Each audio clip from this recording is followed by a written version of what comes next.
I shot an arrow into the air. It fell to earth, I knew not where, except we know exactly where that arrow fell.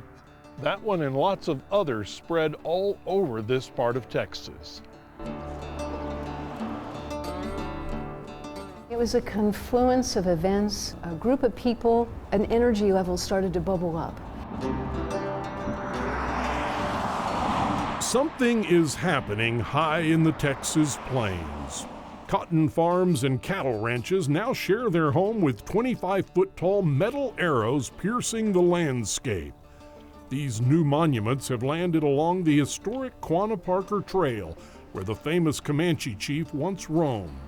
Holle Humphries helps run the trail, and she's expanding its visibility and its story.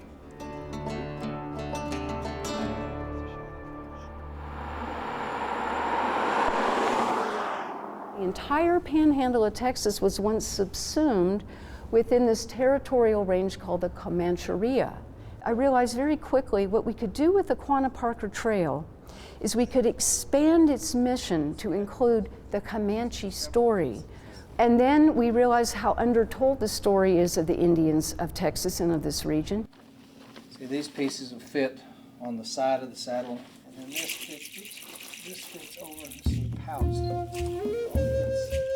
The son of the famous captive-turned Comanche, Cynthia Ann Parker, Quanah was the last of the Comanches to surrender to U.S. forces.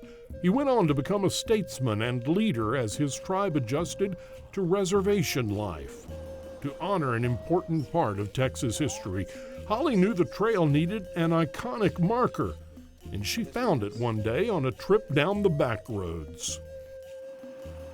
We're driving on this little back road that took us through New Home, and there's this 25-foot arrow stuck in the ground in a field. And then what was interesting is it was singing in the wind. The fletchings are built on a pattern that I use to make palm tree leaves. They rattle when the wind blows through them and play a song. Local cotton farmer Charles Smith is the one responsible for the giant arrow that inspired Holle. All it took was one phone call, and Charles was on board. He's been welding for both business and pleasure since the age of 7, and the chance to call attention to the area's previous residents was a project he was willing to do free of charge.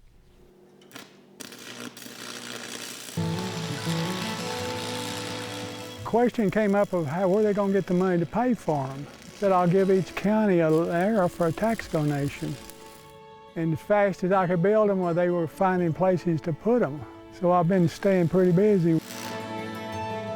Charles Smith's arrows are singing on the windswept Panhandle plains, and their songs of history are being heard from Stratford to Big Spring.